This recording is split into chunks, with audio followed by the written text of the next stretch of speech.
Hey, what's going on everybody? Blade here and welcome back to another video of Persona 5 The Phantom X. Inside today's video, guys, we're going to be going ahead and going over the Q&A that happened recently and somehow went under my nose here for P5X. Now, there was apparently a offline P5X event here and a lot of things went down, such as different summaries of questions that tons of us honestly were looking over for, whether it was for TWKRCN or even some global related questions. It was a huge Q&A event that we actually got some nice information from. So I decided let's go ahead and go over it today and at least tell you guys exactly what's been up. So if you guys do enjoy the video, hit the like button, hit the subscribe button. Let's get straight into it. All right, so on the screen, you guys are able to see it here where we're on Twitter. And as it says here, this is a Q&A from a offline P5X Meet and Greet, in which luckily we have translated for the whole global audience. This is something that honestly I was not expecting them to really do, but it seems like that ended up happening. They had a lot of sessions that were going on here, and luckily people were granted to take notes. So with this in mind here, we go down to our first question here, in which is, are there any plans for other collaborations and other titles in the Persona series or non-Persona Atlas games? Now, the cool part about this is one thing I was honestly thinking about as well, and they immediately responded with, we have a strong desire to do so, and we have received many requests from fans who would love to see the collaborate not only with P5S and P5T, but also from P5R, PQ, in which P Studio is also choosing the dancing games, being P3D, P4D, and P5D. There's also such games such as the P4U2, or at least Persona 4 Arena Ultimax, and so on, that they're looking forward to. But the one thing that caught my eye when they started going over their answers here is for non-Persona Atlas games here, there are a few titles. A big one here is Metaphor ReFantazio, which is a few games that I know a lot of people are really looking forward to. And then the other one is going to be Shin Megami Tensei. And this one is kind of interesting because honestly for myself, I have not played a Shin Megami Tensei game just yet. I think the only one I ended up trying was DX2, and I ended up buying, I think, the newest one recently, or at least a friend gave me the newest one recently as well. So I am putting that on my list to try, but it seems like a lot of people have been asking for those two games here for the non-Persona Atlas series, which is a pretty darn cool thing. Now, they said they would love us to actively post about the series you want to see to collaborate with on social media, seeing it will help apply some friendly pressure. So they do want us to actually go ahead and try to express our opinion on this, and also in practical terms of feasibility, having 3D model full body models makes a collaboration much easier to realize. So on the sense for P5S would be relatively straightforward to do. As for the other hands, like the chibi ones such as what's it called, PQ, that's a little bit harder, or P5T is a little bit harder, but they are going to try and give it their best shot. So it's going to be highly challenging, they did say, but this is a cool thing for the future of a lot of just P5X stuff here.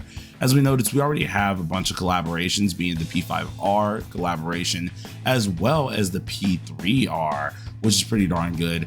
And at this point in time, we're trying to look at more collaborations. Miku kind of came out of nowhere, and they did let us down a little bit on the event wise, but for how the character and everything does look, it is fantastic. So I am very interested to see them actually come out with another thing going with collaborations that are fairly going with the Atlas games themselves. So always a cool little question and answer that they went over here. But then we go to number 2 here.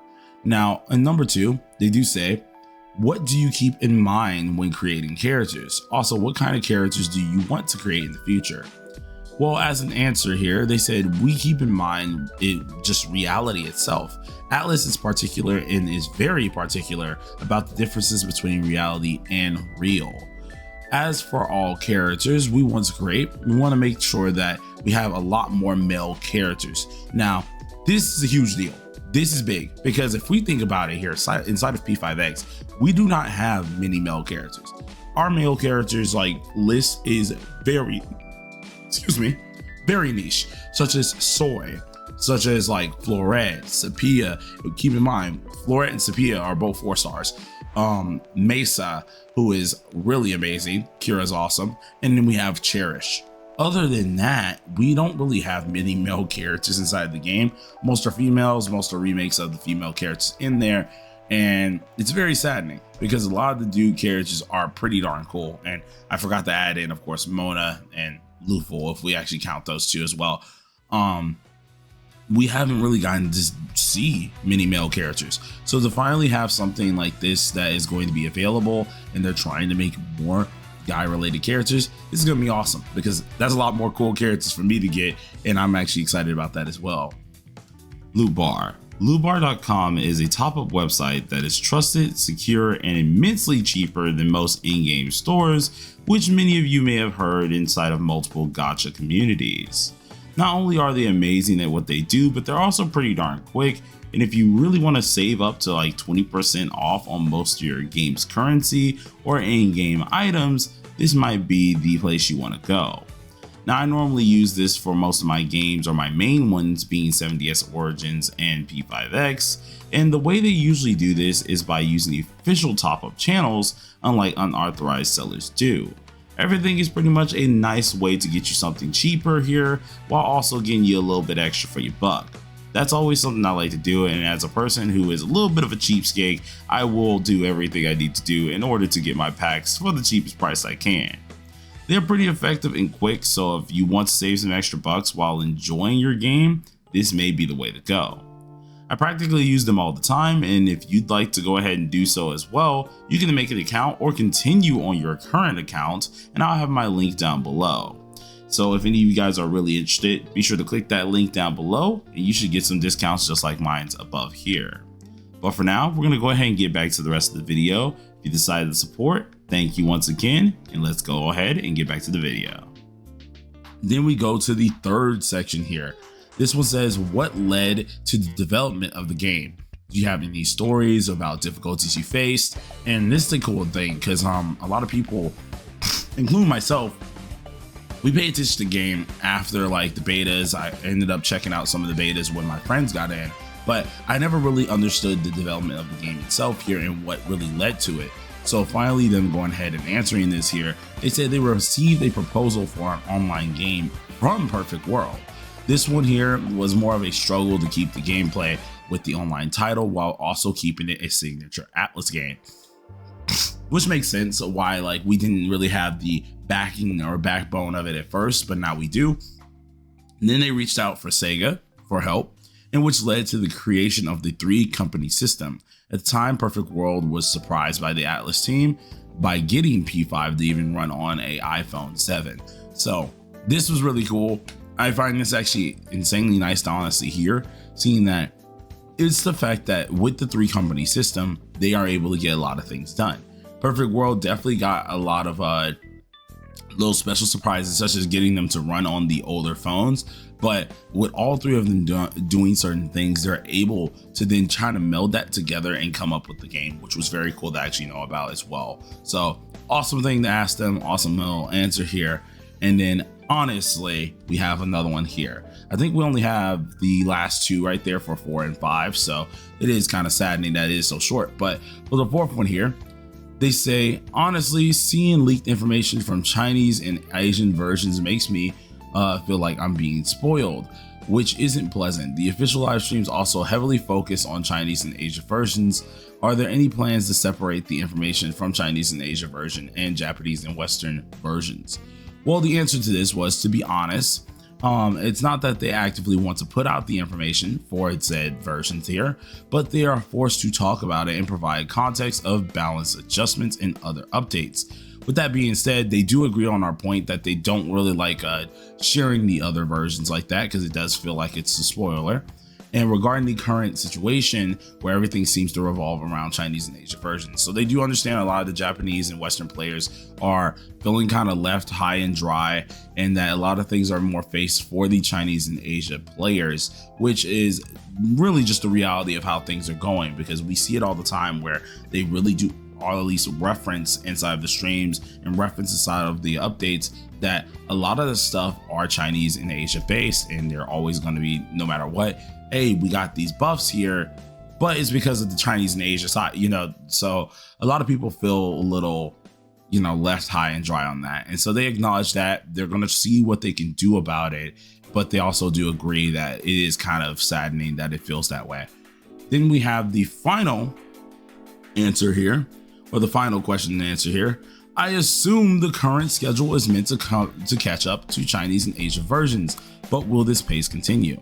Now, this is a big one because I've said it in the past where I was like, pretty sure the devs didn't want to catch up. This is why they did certain things. And then they started speeding up, and now it seems like the devs do want to catch up. Well, their answer to this here is currently received many opinions from both sides. Some saying that the update frequency is too high, others wanting us to catch up as quickly as possible. And as a result, it pretty much puts the JP and global versions in a middle ground. Now, we've seen this already where they start going really quick in global, but then they have to have a weird halt or a weird like stopping point, which has happened a few times on the global end.